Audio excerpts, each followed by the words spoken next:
नमस्कार साथियों। आरक्षण, लेखपाल, एजीटीए, भ्रष्टाचार, नेता, सदन, कार्यवाही, इन सब के बीच में फंसी भर्तियां। आज आप सब इस दौर से गुजर रहे हैं, इस मानसिक ताड़ना से गुजर रहे हैं कि सरकार के मन में जो आ रहा है वो कर रहा है, चाहे वो फॉरवर्ड हो चाहे वो बैकवर्ड हो। इन सभी के बीच में अन्याय की कहानी न्यायपालिका के सामने, कार्यपालिका के सामने रखी जा रही है, जिसके उदाहरण आप सब लोग विगत दिनों में देख रहे हैं कि चाहे वो फॉरवर्ड हो चाहे वो बैकवर्ड हो, चाहे वो शेड्यूल कास्ट हो चाहे वो शेड्यूल ट्राइब हो, इन सब के तरीके से बंटवारा कर करके एक दूसरे को लाभान्वित करके किसी की थाली से रोटी निकाल करके किसी की थाली में रोटी डालना, ये सरकार का काम आप सब लोग देख रहे हैं। तो इन सभी के बीच में हम अपनी भर्ती को लेकर के पुनः हाजिर हैं एजीटीए भर्ती के संबंध में। आपका जीवा भाई अपने जीवा क्रिएटर यूट्यूब चैनल पर आप सभी लोगों का पुनः स्वागत है। तो चलिए शुरू करते हैं कि आज की भर्ती का असली मुद्दा क्या है। तो साथियों, आरक्षण विसंगति एक बहुत बड़ा उत्तर प्रदेश के अंदर बहुत बड़ा मसला हो गया है। आरक्षण विसंगति में कोई भी भर्ती आने से पहले ही कोर्ट के दरवाजे पर दस्तक देने के लिए तैयार हो जाती है। और ये आरक्षण एक बहुत संवेदनशील विषय है। इस पे मैं किसी विषय को लेकर के टिप्पणी करूं, किसी भी कैटेगरी को लेकर के टिप्पणी करूं तो वो मेरे लिए भी ठीक नहीं होगा। लेकिन कुछ चीजें हैं जो मुझे डायरेक्ट हिट कर रही हैं या मेरे समाज को डायरेक्ट हिट कर रही हैं या आपके समाज को डायरेक्ट हिट कर रही हैं, वो है एक आरक्षण। आरक्षण विसंगति पर बोल दिया जाए तो शायद ही कोई व्यक्ति होगा जो आरक्षण विसंगति को लेकर के किसी भी वर्ग को सेटिस्फाई कर सकता है। तो ऐसा बिल्कुल सही है, कोई भी व्यक्ति उसको सेटिस्फाई नहीं कर सकता है, क्योंकि आरक्षण एक ऐसा मुद्दा था कि लोगों को मुख्य धारा के साथ में जोड़ने का था, जो पिछड़ गए हैं या जो दलित समाज के हैं उनको मुख्य धारा से जोड़ने का काम था। तो इन सभी चीज़ों को लेकर के मैं आप सभी के बीच में डिस्कस करने के लिए उपस्थित हुआ हूँ, क्योंकि ये एक बहुत बड़ा संवेदनशील मुद्दा है और बहुत जरूरी मुद्दा है। इस पर बात करनी बहुत जरूरी है, क्योंकि बात मैं फैक्ट पे करता हूँ। आप सभी लोग जानते हैं जीवा भाई को। मैं पिछले 4 सालों से आप सभी के लिए 2021 से एजीटीए भर्ती को लाने में कोशिश कर रहा हूँ कि उस भर्ती को लेकर के आऊँ। 2013 वाला मसले को सॉल्व कराया, उसके बाद में 19 में उसका जजमेंट आया सुप्रीम कोर्ट से, क्योंकि 2013 वाली भर्ती कोर्ट के भेंट चढ़ गई थी रिजर्वेशन के मुद्दे पर लेकर के, जिस वजह से 2021 का विज्ञापन आते आते आते आते 2024 गुजर गया। तो आप समझ सकते हैं कि क्या स्थिति है। तो इन्हीं सब चीज़ों को लेकर के आपके बीच में मैं हूँ। तो मैं आप लोगों के बीच में फैक्ट साझा करने जा रहा हूँ। उन फैक्ट को समझिए, उसके बाद आप निर्णय लीजिए कि क्या करना है। क्योंकि अभी लेखपाल के विषय पर चीज़ें आई हैं कि अभी लेखपाल पीटी रिजल्ट के ठीक 7 दिन के बाद लेखपाल का रिजल्ट आया है, जो पिछले 1 साल से अध्याचन रिसीव हुआ था आयोग को। तो उसी पे उन्होंने विज्ञापन निकाला। तो विज्ञापन में क्या निकाला आप सभी लोग जानते हैं कि ओबीसी को 27% रिजर्वेशन नहीं मिला, उनकी सीटें काट दी गई।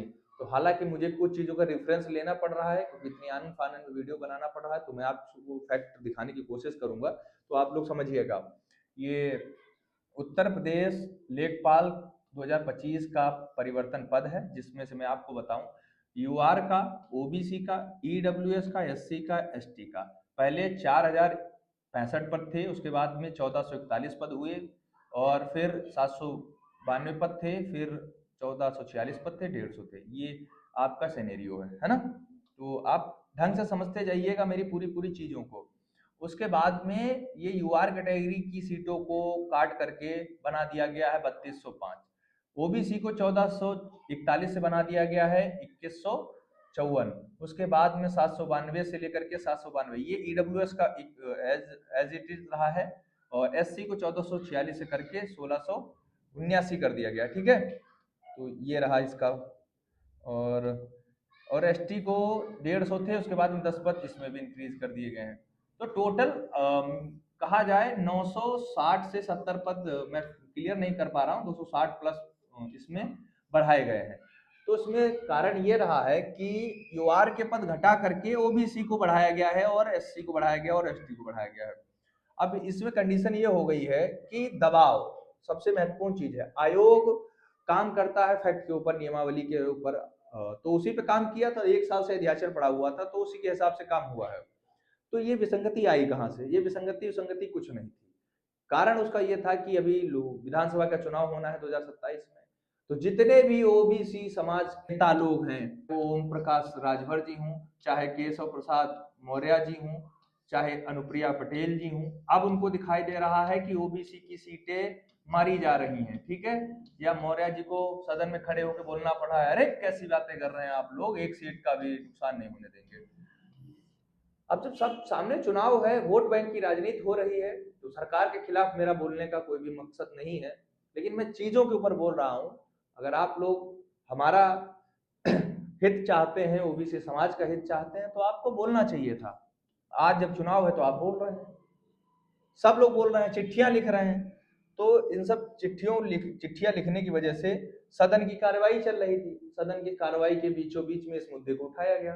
तो इस मुद्दे को उठाने के बाद में आनन फानन में राजस्व विभाग ने, आयुक्त ने उसको विड्रा करा लिया कि इसको तत्काल प्रभाव से मैं इसको रीचेक करूंगा।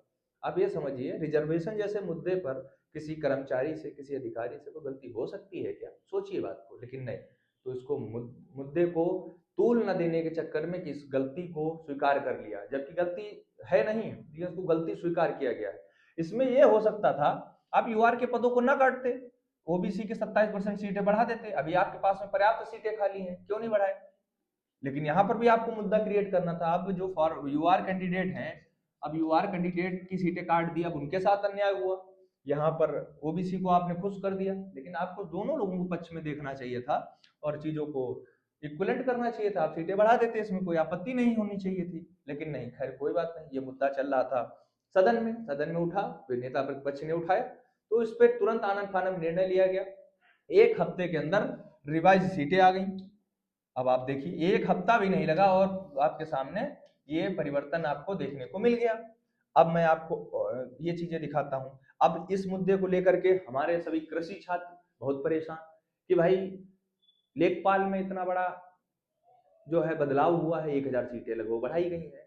तो हमारी agriculture technical assistant group C, प्राथमिक सहायक ग्रुप सी, जिसको एजीटीए बोल रहे हैं, उसमें सीटों को लेकर के बंटवारा ढंग का नहीं हुआ था।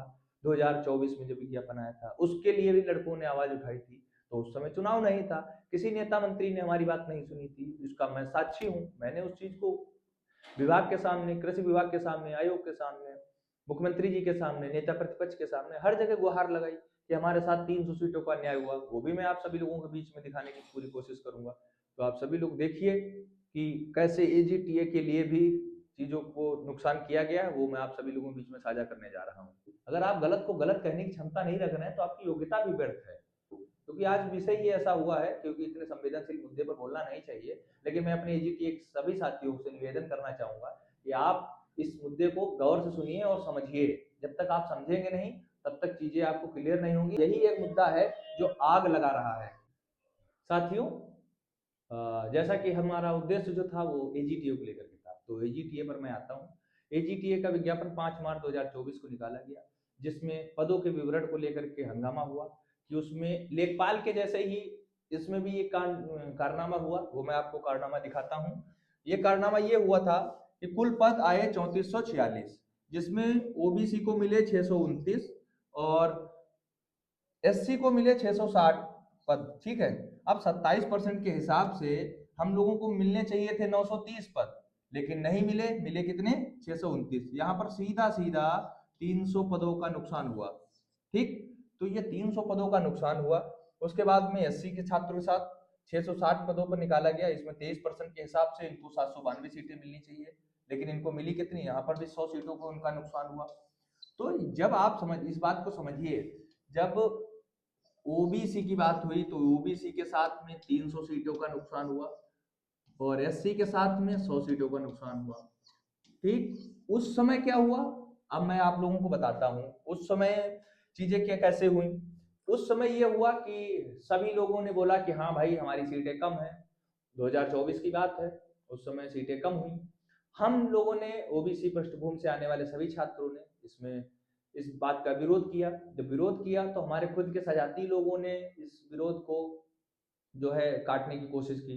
तो मैं उन्हीं से क्या उम्मीद करूंगा जब वही लोग नहीं साथ दे रहे थे। तो मैं अभी सारी चीजें मैं दिखाता हूं कि हम लोगों ने क्या क्या किया। अगर उस समय चुनाव जैसी कोई प्रक्रिया रही होती या दबाव जैसा कोई माहौल रहा होता, अगर हम लोगों को ओबीसी सभी समाज का हमें सहमत जो है साथ मिला होता, तो चीजें आज लेखपाल की तरह बदल भी सकती थी, लेकिन नहीं बदली। उसके मुख्य कारण थे, मैं वो कारण भी बता दे रहा हूँ। उस समय हमारे जो भी जनरल के साथी थे उन लोगों ने समर्थन नहीं किया, क्योंकि जाहिर सी बात थी, अगर जनरल की सीटें काटी जाती तभी तो ओबीसी को सीटें पूरी करी जाती।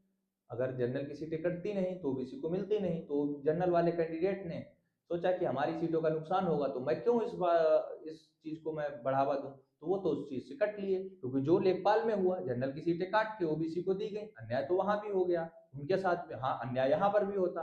आप हमारी सीटें पूरी करके देते, हमें जनरल से कोई लेना देना है था ही नहीं। जनरल कोई एक रिजर्व कैटेगरी तो है नहीं, उसमें सब लोग आ सकते हैं। तो इसी चीज को लेकर के हम सभी लोग आगे बढ़े। तो मैं आप सभी लोगों को सारी चीजें दिखाता हूँ। ये हमने चिट्ठी लिखी माननीय राज्य पिछड़ा वर्ग आयोग को। ये चिट्ठी हमने लिखी थी 7 मार्च 2024 को। और 7 मार्च 2024 को जो हमने चिट्ठी लिखी थी, तो आप सब लोग देखिए, विषय था कृषि प्राप्ति 2023 पदों को जारी रिक्तियों के अन्य पिछड़े वर्ग एवं अनुसूचित जाति के अभ्यर्थियों को नियमानुसार आरक्षण न दिए जाने के संबंध में।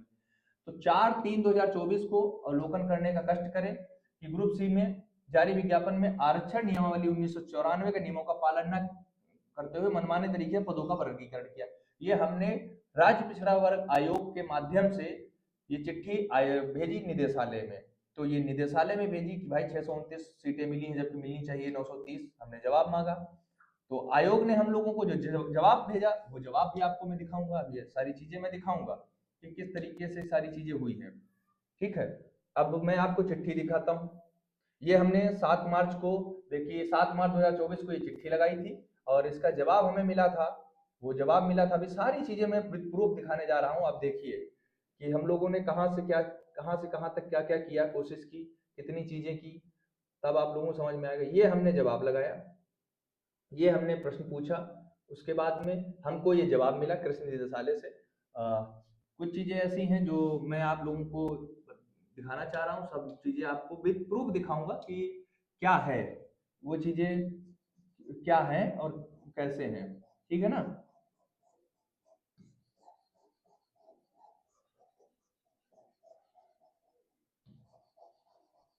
देखिए, गौरव यादव, राहुल यादव, राज्य पिछड़ा वर्ग, ये देखिए आप चिट्ठी, कृषि निदेशालय उत्तर प्रदेश की चिट्ठी है।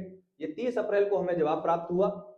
30 अप्रैल को हमारा जवाब प्राप्त हुआ कि जो है राज्य पिछड़ा वर्ग आयोग तृतीय तल इंदिरा भवन के माध्यम से ये पत्र भेजा जो आपने, उसका हम जवाब दे रहे हैं। उसमें इन्होंने ये जवाब दिया है कि आरक्षण अधिनियम 1994 के हिसाब से हमने इसको आरक्षण का प्रावधान दिया है। तो इसमें ये लिखा है कि गणना संवर्ग में उपलब्ध पदों की कुल संख्या के आधार पर करके यह देखा जाएगा कि आरक्षित श्रेणी में कितने पद पहले से भरे हैं, किस किस आरक्षित श्रेणी से भरे जाने वाले कितने कितने पद अवशेष हैं। जिस आरक्षित श्रेणी को जितने अवशेष पद दिए जाने हैं, उतने पद उसी आरक्षण अभ्यर्थी से भर्ती की जाएगी, चूंकि आरक्षण का प्रावधान पहले से ही है। तो इनका कहना यह था कि हमारे पास में 10,500 लगभग पद हैं, वो सृजित हैं टोटल टीएससी के। ठीक है, इसमें से अगर 2500 पद हमारे बने, मान लो 27% के हिसाब से, तो आपको 2500 पद बने, 2500 में अगर 200 भरे हुए हैं, सॉरी 2000 भरे हुए हैं, तो 500 पदों पर ही विज्ञापन निकलेगा, चाहे वो 27% पूरा हो या ना हो। ये उन्होंने बोला था। जबकि इस तरीके की नियमावली थी, ये उन्होंने इस तरीके का जवाब हमको भेज दिया। इस जवाब से हम लोग पूरी तरीके से असंतुष्ट हुए, क्योंकि हमारा रिजर्वेशन विज्ञापित पदों के हिसाब से लगना चाहिए था, तो नहीं लगा। अब इन्होंने हमको ये जवाब भेज दिया, तो इस जवाब से थोड़ी सी निराशा तो हुई कि इनका विज्ञापन जो नियमावली ये लोग लगा रहे हैं, तो ये कुल पदों के ऊपर लगा रहे हैं, जबकि विज्ञापित पदों पर लगना चाहिए। तो चलो, यहाँ पर ये सारी चीजें क्लियर हुई, इससे हमारी संतुष्टि नहीं हुई। उसके बाद में हमने उस समय जो छात्रों से सहयोग मांगा, छात्रों ने सहयोग नहीं किया। हमने क्या से क्या नहीं किया, वो सारी चीजें भी दिखाते हैं।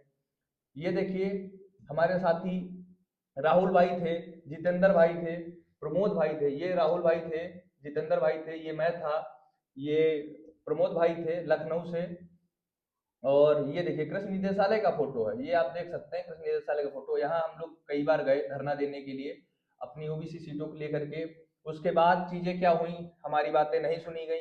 अगर हम लोग साथ में होते, लेखपाल की तरह अगर दबाव बनाया गया होता तो हमारी चीजें दूसरी होती। हमने नेता प्रतिपक्ष से भी सवाल किया, ये आप सब देख सकते हैं, ये हमारे जो हैं नरेश उत्तम पटेल जी हैं, उत्तर प्रदेश समाजवादी पार्टी के प्रदेश अध्यक्ष है, इनसे मैं भी मिला। ये राहुल भाई हैं, वो मैं खड़ा हूँ, ठीक है, उनसे भी मिला। फिर भी उन्होंने इस चीज को अपने लेटर के माध्यम से उठाने का पूरा प्रयास किया, लेकिन सरकार ने इस पर कोई भी सुनवाई नहीं की। और ये देखिए, आप राज्य पिछड़ा वर्ग आयोग की बात होती है तो ये देखिए अध्यक्ष राज्य पिछड़ा वर्ग आयोग, मैं और राहुल भाई बैठे हुए हैं, हम लोग गए थे उसी समय। ये देखिए ब्रजेश पाठक जी के यहाँ पर बैठे हुए हैं, वहां पर हम लोग गए कि हमारे साथ में अन्याय हुआ है, इसको आप लोग देख लीजिए। उस समय के हमारे साथी रहे, ये भाई देखिए जितेंद्र भाई हैं, राजेंद्र भाई हैं, उनके और साथी हैं, और साथी ये देखिए सब लोग बैठे हुए हैं। जो भी साथी थे उन लोगों का सहयोग मिला और हम लोगों ने काम किया। ये देखिए हाथ में चिट्ठी लेकर के घूमा करते थे सारे नेता मंत्री, जितने ओबीसी के नेतृत्व के थे, सबके साथ में हम घूमते थे कि भाई हमारी आरक्षण विसंगति को लेकर के आप देख लीजिए, इस तरीके को देख लीजिए। ये देखिए हमारी चीजें टीवी पर, मीडिया पर हर जगह सुनाई दी। सहायक ग्रुप सी की जो परीक्षा की हुई थी, उसमें हुई धांधली पर बहुत से छात्र आंदोलन कर रहे हैं और धरना पर बैठे हैं।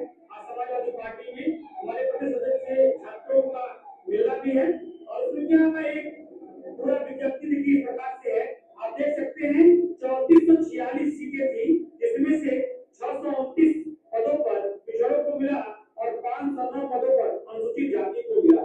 जो एससी में आते हैं, सिविल एससी में आते हैं, जो कि 725 मिलने चाहिए थे। और अगर हम प्रतिशत की बात करें तो 27% ओबीसी की जो आरक्षण थी, उसमें से 18.3% ही आरक्षण मिल पाया है, और एससी को जो 21% आरक्षण मिला था, वो आरक्षण 14% ही आरक्षण मिल पाया।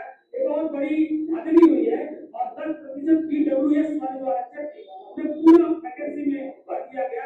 ये बहुत बड़ा मुद्दा है, ये युवाओं का मुद्दा है, एक विद्यार्थियों का मुद्दा है। इन सभी चीजों को लेकर के आपने देखा, उसके बाद से जब हमने सारे जनप्रतिनिधियों के साथ में मिलकर के आवाज उठाने का काम किया, हम यही 4-5 लोग थे जो भी बालक वर्ग थे, आप देख ही रहे हैं। ये राहुल भाई हैं और मैं हूँ, जितेंद्र भाई हैं, और यही जो भी हमारी टीम थी, मैंने दिखा दिया जितने लोगों के साथ में ये सारी चीजें हुई, तो मैं वो सारी चीजें आपको दिखाया।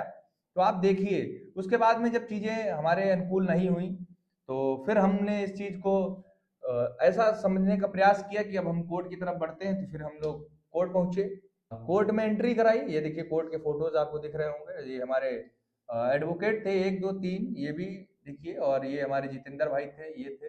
उसके बाद में ये देखिए हाई कोर्ट का जुडिशरी लखनऊ, ये राहुल भाई थे, और ये हमारे जितेंद्र कुमार सीतापुर से थे, ये देख पा रहे होंगे, ये हमारे साथ में थे। उसके बाद में जब किसी तरीके से कोई प्रॉब्लम क्रिएट हो गई तो फिर हमने आपसी चीजों को लेकर के हमने फिर कोर्ट केस के लिए फंड रेज किया, जितने भी साथियों ने फंड दिया, और उसके सापेक्ष में हमने जितना हमसे हो सकता था कोर्ट में हमने जाने का प्रयास किया। और उसके बाद में ये देखिए रेट पिटीशन फाइल हुई, तो रेट पिटीशन फाइल हुई 297/2024, आप लोग देख लीजिए, थोड़ा सा इंटरनेट का प्रॉब्लम है तो समझाने का प्रयत्न किया हूँ, आप सब देख सकते हैं। रजत शर्मा जी, हरिओम पांडे जी, बता दूंगा, उसका जजमेंट भी आया, उसमें यही स्पष्ट बोल दिया गया कि आरक्षण की नियमावली जो भी है वो कुल सृजित पदों के सापेक्ष में लगेगी और उसी पर आपको आरक्षण मिलेगा। तो हम लोगों ने फिर उस चीज को लेकर के ये सारी चीजें की। तो फिर उसके बाद से जो हमारे सभी साथी थे उन्होंने बोला, हमारे साथ में ये बोला कि जो 629 सीटें हैं हमारे लिए पर्याप्त हैं, हम क्यों लड़ाई करें, हम तो पढ़ाई करेंगे। तो उन लोगों ने पढ़ाई करने की पूरी कोशिश की, तो पढ़ाई किया उन लोगों ने, और हम लोगों ने समय बर्बाद किया इधर कोर्ट कचहरी के चक्कर में, नेताओं के चक्कर में, नेताओं के पैर छुए, जहां नहीं जाना चाहिए था वहां भी गए, मजबूरन गए, कारण था कि वो नेता प्रतिपक्ष हमारी बात सुनेंगे, हमारी बात को उठाएंगे, उन्होंने उठाया भी। लेकिन उस समय सदन वदन चल नहीं रहे थे, तो वो बहुत सारी चीजें हुई जो पक्ष में नहीं हुई। हमने जनप्रतिनिधियों से लेकर के, मीडिया पत्रकार बंधुओं से लेकर के, मुख्यमंत्री कार्यालय से लेकर के हर जगह हमने प्रयास किया कि कहीं ना कहीं से हमारी आवाज उठाई जाए, क्योंकि कृषि वर्ग एक ऐसा लिमिटेड वर्ग है जहाँ पर छात्रों की संख्या कम रहती है, आप भी जान रहे हैं चीज, हम भी जान रहे हैं। तो और दूसरी चीज, हमारे ओबीसी वर्ग का ही साथ नहीं मिला। हम कुल 100 लड़के इकट्ठा हुए थे, बताइए 50-60 हजार कृषि का छात्र है, 100 लड़के इकट्ठा हुए, 100 लड़कों से कुछ होता है? तो ये छोटी भर्ती घोषित हो गई एक तरीके से, मान के चलिए। और लेखपाल जैसी एक भर्ती है, ये बहुत बड़ी, बहुत प्रचलित भर्ती है, बहुत प्रतीक्षित भर्ती है, प्रतिष्ठित नौकरी है। इस पे सारे जनप्रतिनिधि तुरंत फट से आ जाते हैं बोलने के लिए। कारण ये है कि उसमें वोट बैंक ज्यादा है, इसमें वोट बैंक कम है। तो इन सब चीजों को लेकर के गलती कहीं ना कहीं आपकी भी थी। आपने जब आरक्षण की विसंगति विज्ञापन निकलने के समय हुआ, तब आपने उस चीज पे चर्चा नहीं करी, तब आपने हमारा साथ नहीं दिया। तो फिर क्यों आप समझते हैं कि आज लेखपाल के विज्ञापन को विड्रा किया गया है, आरक्षण सही किया गया है, तो अब आपको लगता है सही कर लिया जाएगा? नियमावली के हिसाब से जब उन्होंने बोल दिया है, कोर्ट कचहरी भी हो चुकी है, अब निदेशालय के सारे प्रपत्र आ चुके हैं, सब लिखित में जवाब दे चुके हैं, वो सारी चीज हो चुकी हैं, फिर आप परेशान हो रहे हैं। उसका मैं भी एग्जाम्पल दिखा दे रहा हूँ, कुल कितने पद सृजित हैं, कुल कितनी चीजें हैं, वो भी लगे हाथों में निपटा ही देता हूँ, चलो देख लो।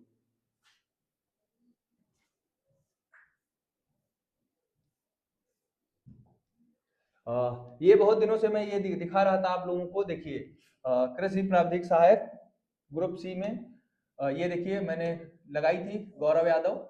और कृषि प्रावधिक सहायक ग्रुप सी में कुल कितने पद सृजित हैं श्रेणीवार तरीके से बताइए, और कुल कितने पद कार्यरत हैं श्रेणीवार तरीके से बताइए, कितने पदों पर प्रक्रिया चालू है वो भी बताइए, और एसटीए के कितने पदों पर ये है। बाकी मैंने अपने जिले की संख्या पूछ ली थी, तो वो मैं आप लोगों को दिखाने जा रहा हूँ, ये संख्या भी हो गई है। तो ये सारी चीजें आ गई हैं, ये भी देख लीजिए आप, ठीक है। मैं आपको स्पष्ट दिखा दे रहा हूँ सारी चीजें। ये रहा, ये हमारा ऊपर है, ये रहा आरटीआई का रिप्लाई। अब आप सभी लोगों को सारी चीजें स्पष्ट क्लियर कर दे रहा हूँ।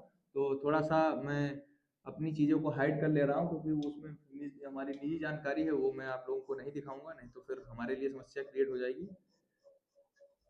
ये देखिए हमारा नाम, ये हमारी संख्या, जिस हम आरटीआई लगाई थी 17 दिसंबर को हमारा रिप्लाई आया, 17 दिसंबर 2025 को। अब आप पूरी तरीके से आरक्षण विसंगति को समझिए कि किस तरीके से है और क्या समस्याएं हैं। अब उसमें कोई समस्या नहीं बची, मैं आपको दिखा रहा हूँ। कृषि प्रावधिक सहायक ग्रुप सी में 10,000। अब देखिए टोटल पद में पूरा स्पष्ट समझा दे रहा हूँ, समझिएगा, ठीक है। टोटल पद हैं आपके 10,559, ठीक है। और अन्य पिछड़ा वर्ग के 27% के अनुसार 2,851 है। इसमें से यूआर के भी मैं बता दूंगा, ओबीसी के बता दूंगा, ये टोटल पदों की बात हो रही है। ओबीसी की बात बता दूंगा, एससी की बात बता दूंगा, एसटी की बात बता दूंगा। देखिए सारी चीज समझिएगा। ओबीसी का है, ये टोटल सृजित पद हैं, ठीक है, 2851 ये टोटल सृजित पद हैं। और 21% ये है 27% के हिसाब से ये टोटल पद सृजित हैं। और 21% के हिसाब से 2226 पद एससी के सृजित हैं, ठीक है। ये 21% के हिसाब से सृजित हैं। उसके बाद में अनुसूचित जाति के 211 पद सृजित हैं, ठीक है। ये आपका 2% हो गया।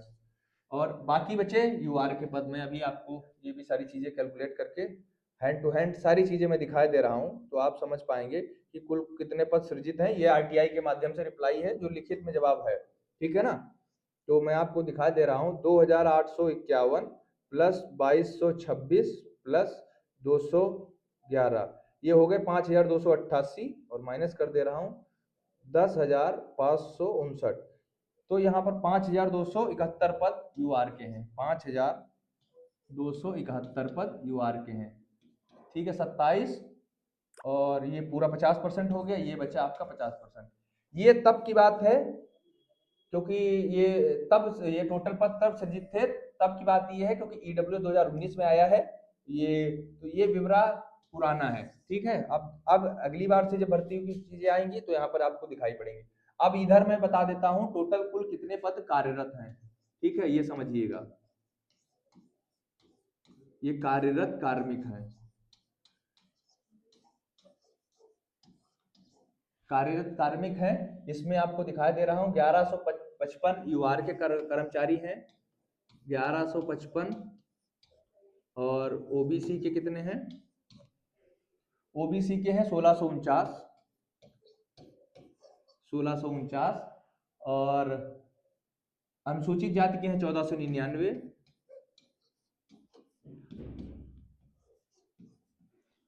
और जनजाति के हैं 54 लोग। ये टोटल कार्यरत कर्मचारी हैं, U R OBC SC ST, ठीक है। ये मैं आपको टोटल करके दिखा दे रहा हूँ, 1155 प्लस 1649 प्लस 1499 प्लस 54, ये टोटल पद हो गए आपके 4357। ये इतने कार्मिक अभी टीएससी में काम कर रहे हैं, ये टीएससी इतने लोग काम कर रहे हैं टोटल। अब ये इसमें से मैं माइनस कर दे रहा हूँ 10,559 पदों में से, तो मैं वापस 10,559 पद में से माइनस कर दे रहा हूँ, तो टोटल पद बच रहे हैं, खाली पद बच रहे हैं, वो मैं दिखा दे रहा हूँ। ये हो गया खाली पद, तो खाली पद आपके हो गए 6,202, ठीक है, 202 हो गए। अब मैं और चीजें बता दे रहा हूँ, समझिएगा। ये खाली पद हो गए 6,202, जिनमें से कृषि प्राविधिक सहायक ग्रुप सी में कितने रिक्त पदों पर भरपद थे, टोटल खाली पद हो गए 6,202, और अभी भर्ती प्रक्रिया चल रही है 3446 पे। तो ये हमारा अगला प्रश्न था कि कृषि प्राविधिक, तीसरा प्रश्न यही था कि रिक्त पदों पर कितने पदों पर भर्ती प्रक्रिया चालू है, कितने पदों पर अध्याचन भेजा गया। तो ये देखिए 3446 पर चल रही है अभी, जिसका पेपर हो चुका है, डीबी होने वाली है, और 2290 पदों का अध्याचन भेजा जा चुका है। तो अब ये नई भर्ती जो आने वाली है उसका अध्याचन आ चुका है, तो ये आप समझिए 2290। अब मैं आपको टोटल करके दिखाई दे रहा हूं कि क्या इसका मटेरियल है, बस आप सभी लोग पूरा देखिए। 6,202 हो गया, और इसमें से मैं 3446 को माइनस कर दे रहा हूं, तो बच रहे हैं 2,000, तो टोटल बच रहे हैं, स्क्रीन को चलो यहीं पे दिखा दे रहा हूं, तो यहाँ पे बच रहे हैं टोटल 2,756 पद, ठीक है, 2,756 पद बच रहे हैं, और जिनमें से 2290 पर अध्याचन भेजा जा चुका है, 2200 पर अध्याचन भेजा जा चुका है, तो ये 2290 माइनस कर दो, तो यहाँ पर बच रहे हैं 466 पद। ये टोटल पद विभाग के पास में अभी बच रहे हैं। ये बच क्या रहे हैं, ये बहुत से लोग प्रमोट हो गए होंगे, या बहुत से लोग दूसरी नौकरी में चले गए, छोड़ देंगे। तो ये रहा पूरा एजीटीए टीएससी भर्ती का पूरा विवरण, जो आप सब समझ रहे हैं किस तरीके से है। 466 पद टोटल बच रहा है। अब आप ये बताइए, जब कहीं से कहीं तक कोई पद है नहीं, दूसरी चीज इसमें वेतन, इसमें विसंगतियां हुई हैं, तो आप ये समझिए कार्यरत 1649 कर्मी ओबीसी के कार्यरत हैं। अगर अब मैं स्क्रीन को रिमूव कर दे रहा हूं, ठीक है, नहीं फिर दिक्कत हो जाएगी। 1649 इसमें 1649 कार्मिक जो है ओबीसी के कार्यरत हैं, तो ओबीसी वाले समझिए कि 1649 कार्मिक जो हैं काम कर रहे हैं, और 629 लोगों का विज्ञापन और आ गया है, तो इसको जोड़ देता हूं। 1649 ये लोग काम पहले से कर रहे हैं, और 629 लोगों का विज्ञापन जारी हो गया है, तो 2,278 पद हो जाएंगे, ठीक है। अभी 2290 की आ जाएगी, तो 2290 में कुछ पद होंगे, तब इसमें से बच कितने रहे अभी बताता हूं आपको। ये टोटल कर दे रहा हूं, -2851, तो बच रहे हैं 573 पद, ठीक है, 573 पद। 573 पद, 290 में कुछ पद आएंगे, 200 300 400 जो भी आ सकते हैं, उसके बाद में कुछ ही पद बचेंगे आने के लिए। तो ये रिजर्वेशन नियमावली के अनुसार इन्होंने दिया है, ये रोस्टर के हिसाब से दिया है, तो ये चीजें पूरी क्लियर है। मैं पूरा ये कृषि निदेशालय का आपको लेटर दिखा रहा हूँ, सारी प्रक्रिया आपको मैंने समझा दी है। जितने भी कृषि के छात्र हैं ये चीज उसको समझ लें। तो ये जो लेखपाल जैसी मुद्दा हुआ है, उस मुद्दे को इस मुद्दे से न जोड़ें।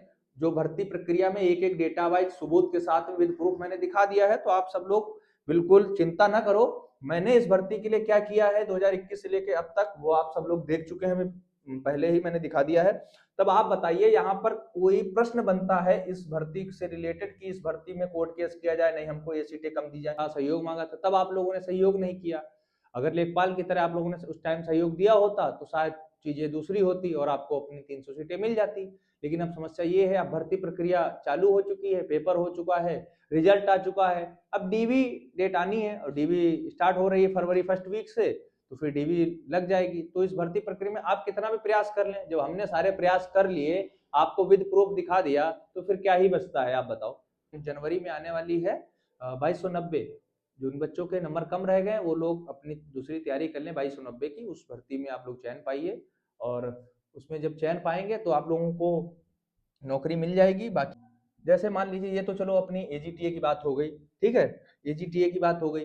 तो एजीटीए की बात होने में, हाँ, एजीटीए की बात हो गई। अब बताइए वीपीओ में भी तो रिजर्वेशन ओबीसी को कम मिला है, ऑडिटर में भी तो कम मिला है, हर भर्ती में मिला है, तो सारी भर्तियां कोर्ट में चली जाएंगी। मैंने अपनी बात आपको समझा दी है, मुझे उम्मीद है कि आप सभी कृषि छात्र समझ गए होंगे। बाकी आप लोगों का विवेक मुझे पता है बहुत अच्छा है, और आप वेल एजुकेटेड पर्सन है, सभी लोग ग्रेजुएट हैं।